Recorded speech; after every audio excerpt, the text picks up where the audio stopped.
As a continuation of the previous lecture, we will do some more problems on Fourier sine and cosine transform. In the earlier questions, we can solve the transforms directly by using the formula. Now there are some questions in which we cannot integrate directly by using the formula. So we will move to the questions. The first question is find the Fourier sine transform of fx equal to 1 by x. So first we write the Fourier sine transform formula, that is root 2 by pi integral 0 to infinity f of x sine omega x dx. Since here the integral is not, limit is not given, we take the default limit 0 to infinity and the function is 1 by sine omega x dx. Then we see that we cannot integrate this one because here the function is sine omega x by x. So here we apply the integration by substitution method, and for that we put omega x equal to t. So this, instead of this omega x it become t, and x is replaced by t by omega, and the limit will be same, since when we apply x equal to 0, lower limit of t is 0, when x equal to infinity, upper limit of t is infinity, and taking derivative on both sides we get omega dx equal to dt. Substituting the changes to t, it becomes root 2 by pi integral 0 to infinity sine t by omega dt by omega. This omega and this omega will be cancelled and we get integral 0 to infinity sine t by t dt. These values we already obtained in first question of Fourier integral. This is the reduction formula from the problems of first problem of Fourier integral, and we know that it becomes 0 to infinity. It is 0 to infinity sine omega by omega d omega is pi by 2. So this become pi by 2. So root 2 by pi into pi by 2 is root pi by 2. So learn this reduction formula. This can be applied in many problems. That is 0 to infinity sine omega by omega d omega is equal to pi by 2. That is, if the sine term and the divide by term variables are same and we are integrating same variables, answer is always equal to pi by 2. Now we move to second question. That is, find the Fourier sine transform of e raised to minus ax by x. So first we write the Fourier sine transform formula. Root 2 by pi integral 0 to infinity f of x sine omega x dx. Here the function is e raised to minus ax by x. Since the limit is not given, we take the default limit 0 to infinity sine omega x dx. Here also we cannot directly integrate this function, and for that we use method. First we integrate the both sides with respect to omega, that is d by d omega if f of x equal to root 2 by pi. Here we are differentiating with respect to omega. So all these terms e raised to minus ax by x dx is constants. Only derivative sine omega x is cos omega x into x. And this and x will be cancelled. And we get root 2 by pi integral 0 to infinity e raised to minus ax cos omega x dx equal to root 2 by pi. This 0 to infinity raised to minus ax cos omega is already done in the earlier problem, and by using the reduction formula we got the answer as a by a square plus omega square. We need the value of fx f of x, and from this we obtain fx f of x by integrating this equation with respect to omega. So this become fx equal to root 2 by pi integral a by a square plus omega square d omega. So we know that integral a by a square plus x square is tan inverse x by a. So this become tan inverse omega by a. So since it's an indefinite integral, we need a constant of integration c, that is plus c. Now we have to find the value of c, and for this we put omega equal to 0 in equation 1 and equation 2. Equation 1 is the direct function Fourier sine transform formula, and equation 2 is the Fourier sine transform that is we have obtained by using the method. So in equation 1 when you put omega equal to 0, this becomes 0. So fc f of x equal to 0. And in equation 2 when omega equal to 0, it become root 2 by pi tan inverse 0. We know that tan value 0 when 0. So this is again 0 plus c. Now comparing these two we get c equal to 0. So the last answer is putting the c term here, fx equal root 2 by pi tan inverse omega by a. This is an important question, previous university question. So here I will explain once more. First we write the formula. Since we cannot directly integrate it, first we differentiate both sides with respect to omega. Then we integrate with respect to omega both sides. Then we get a constant of integration c, and to find the c we equate substitute the value omega equal to 0 in both Fourier sine transform formulas. So we get C equal to 0. The next problem is find the Fourier cosine transform of the function defined by fx equal to 1 by 1 plus x square. So first we write the Fourier cosine transform formula, that is fx cos omega x dx root 2 by pi. Function is 1 by 1 plus x square. Since the integral limit is not given, we take the default limit as 0 to infinity. Here also we cannot directly integrate this one. So apply the same method that is we have applied in the earlier problem. That is, first we denote this one as I. And we take differentiate both sides by with respect to omega. So left side it become d by d omega fcf of x. And the right side is root 2 by pi 0 to infinity 1 by 1 plus x square. Dx is a constant. Then derivative of cos omega is minus sin omega x into x. So it become, we can take this minus outside. So minus root 2 by pi 0 to infinity x sin omega x by 1 plus x square dx. Then also we cannot integrate this one. So again we simplify, that is first we multiply both numerator and denominator by x. So it become x square sin omega x by x into 1 plus x square dx. Then we add a 1 and subtract a 1 in the numerator. That is x square plus 1 minus 1 sin omega x by x into 1 plus x square.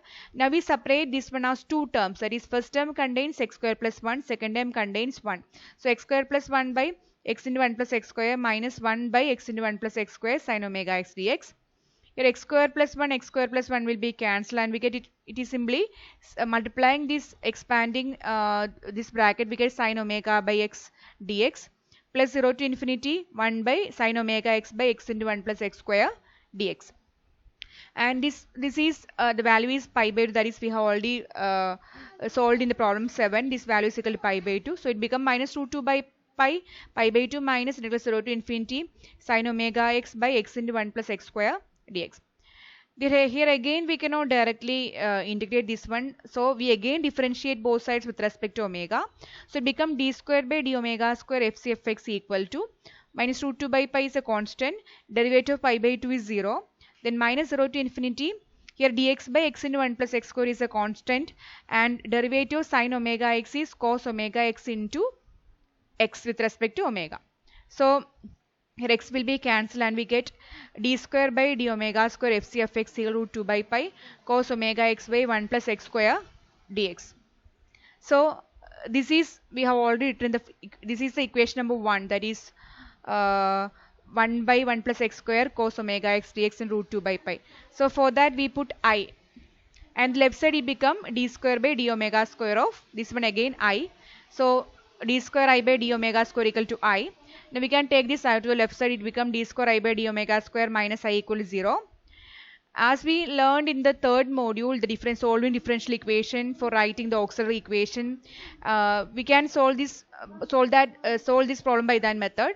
And for that we put d by d omega equal to d. So it become d square I by d square I minus I equal to 0. And we can take this I outside common. So d square minus 1 of I equal to 0. So corresponding auxiliary equation is d square minus 1 equal to 0. So it is d equal to plus or minus 1. Since the roots are distinct, we write the, remember as we have learned in module 3, if the roots are different, then we write the complementary function or general solution. Since it's a homogeneous equation, there is no particular integral, only complementary function. So we write the general solution as c1 e raised to x plus c2 e raised to minus x. Here it is, instead of x, here it is omega. So it is c1 e raised to omega plus c2 e raised to minus omega. So we get I means fc f of x equal to c1 e raised to omega plus c2 e raised to omega. Now we have to find the value of c1 and c2, and for that first we put omega equal to 0 in equation number 1. That is first equation, that is we have written, that is fc f of x equal to root 2 by pi. The first equation is this one, that is this one. Here we put omega equal to 0. So this become root 2 by pi 0 to infinity 1 plus 1 square dx. So that is, when we put omega equal to 0 in equation number 1, it becomes fc f of x equal to root 2 by pi into 0 to infinity cos 0 by 1 plus x square dx, that is 1 by 1 plus x square dx.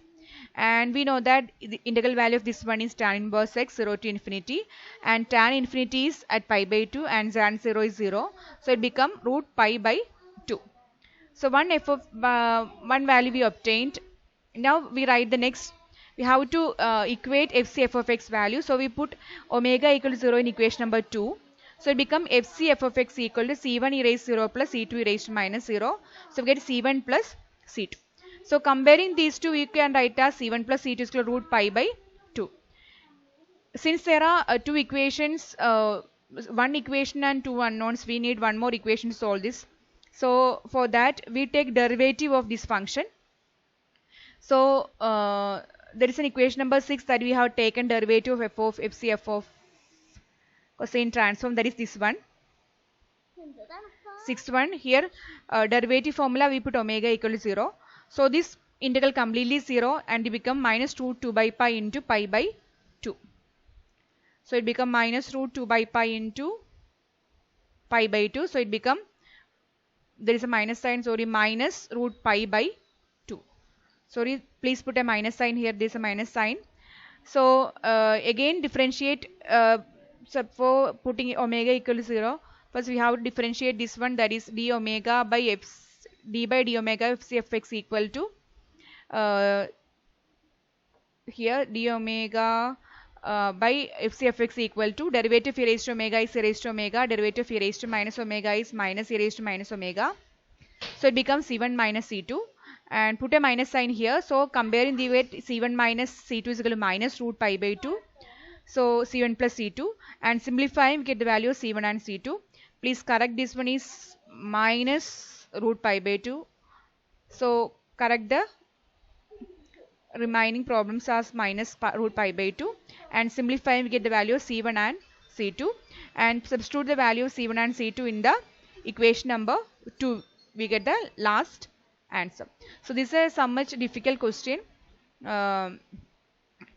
Only thing is that if we cannot directly differentiate, integrate any function, take the differentiation of both sides with respect to omega. If again we cannot integrate, then again take differentiate with respect to omega both sides. This is such method. So I am repeating again, there is a mistake, there is a minus sign here, put minus sign and change accordingly to the remaining problem.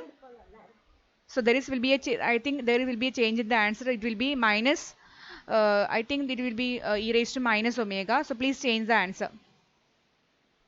Now we move to the next question. Solve the integral equation integral 0 to infinity fx cos omega x dx equal to 1 minus omega, 0 less than omega less than equal to 1, 0 omega greater than 1. Hence deduce that integral 0 to infinity sin square t by t square equal to pi by 2. Solve the integral equation means we have to find the value of f of x. So given 0 to infinity f of x cos omega x dx equal to 1 minus omega and 0. And we can see that this is a cosine transform formula, but there is a root pi by 2, 2 by pi term missing. So we multiply the term. 1 minute. So sorry, we can see that in this left side is a cosine transform definition, but there is a root 2 by pi is missing. So we multiply both root 2 by pi in the both sides. So it becomes root 2 by pi 0 to infinity fx cos omega x dx equal to root 2 by pi 1 minus omega and 0. So by the definition, the left side become the Fourier cosine transform f of x, and right side is root 2 by pi 1 minus omega. And solve the integral equation means we have to find the value of f of x. When a Fourier cosine transform is given, we can find the value of f of x by using inverse transform formula. So apply inverse Fourier cosine transform formula, that is root 2 by pi integral 0 to infinity fc f of x cos omega x dx. So the function is root 2 by pi 1 minus omega, and here the function exists only at the limit 0 to 1. So 0 to infinity changes 0 to 1. Root 2 by pi 1 minus omega cos omega x d omega, and this root 2 by pi root 2 by pi become 2 by pi, and applying integration by parts, first time into integral of second minus derivative of this into integral of second, and applying the upper limit 1 and lower limit 0, we get the answer as 2 by pi 1 minus cos x by x square. Apply the limit to omega not for x. So apply upper limit 1. So it is 1 minus 1 0. So first term 0. Then is a minus sign cos x by x square. Then apply lower limit 0, so sine 0 0, and this lower limit minus and this minus plus, so cos 0 by x square. So answer is 1 minus cos x by x square. So this is the function value. If the question is solve the integral equation only up to this one, the answer is what is f of x equal to. But here the question shows again deduction. The question is hence deduce that integral 0 to infinity sine square t by t square equal to pi by 2. For that we put f of x value that we have obtained in the given question and we convert the question to this form. So we put the function value to the given question. This is a given question and we have obtained the function value 2 by pi 1 minus cos x by x square. So we substitute the value here and we know that sine square x is 1 minus cos 2x by 2, but here it is cos and sine square x by 2 is 1 minus cos x by 2. Here it is simply 1 minus cos x. So 1 minus cos x is 2 sine square x by 2. So this becomes 2 by pi 2 sine square x by 2. There is a cos omega x term divided by x square dx. Now to reduce the given question, the question is we have to convert this to sine square t by t square, where it is sine square x by 2 and we doesn't need this term. So for avoiding this term we put x equal to omega equal to 0. So cos 0 is 1 and we put x by 2 is equal to t. So we put x equal to by 2 equal to t and omega equal to 0, and this become taking derivative on both sides dx equal to 2 dt. So this 2 by pi and 2, that is 4 by pi 0 to infinity, this becomes sine square t by this x square become x is 2t, so x square is 4t square cos 0 2 dt. So answer is 0 to infinity sine square t by t square dt is equal to pi by 2. So if the question is solve the integral equation, find the corresponding function value using inverse transform formula. So along with there is a deduction is here, deduction is there, apply the function value to the given question and deduce the answer to the given deduction. So moving to the next question. Solve the integral equations. Root 2 by pi integral 0 to infinity f of x sin omega x dx equal to 1, 0 to 1, 2, 1 to 2 and 0, omega greater than or equal to 2. Here also solve the integral equation means we have to find the value of f of x. So we can say that this is directly the Fourier sine transform. So write the left side is Fourier sine transform. And solving the integral equation means we have to find the value of f of x. And for that we use inverse transform formula, Fourier sine transform formula. That is root 2 by pi 0 to infinity fx f of x sin omega x dx. Substitute the value here. We can say that the function here, the function Fourier sine has 3 values. 1 for 0 to 1, 2 for 1 to 2 and 0 for other value. So we divide the interval as 2. That is from 0 to 1 the value is 1 plus 1 to 2 the value is 2. Now integrating, that is integral of sin omega is minus cos omega x by x. Then 2 is a constant, again integral of sin omega x is minus cos omega by x. And applying the limit we got the answer root 2 by pi cos x plus 1 minus 2 cos 2x by x. Now moving to the next question. Find the Fourier cosine transform of e raised to minus x square. So first we write the cosine transform formula. Then we substitute the value of x, that is e raised to minus x square. Here we can see that we cannot directly integrate this one. So we apply the method that is we have used earlier in the problem. That is we differentiate both sides with respect to omega. So d by d omega fcf of x is root 2 by pi 0 to infinity e raised to minus x square. Derivative of cos omega x is sin omega minus sin omega x into x. Now for integration, we adjust some values here. That is, first we write the sin omega x here.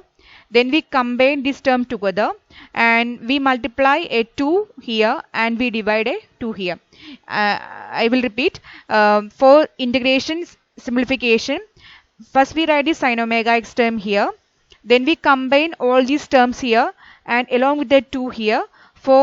Since we are multiplying a 2 here, we divide by a 2 in the outside.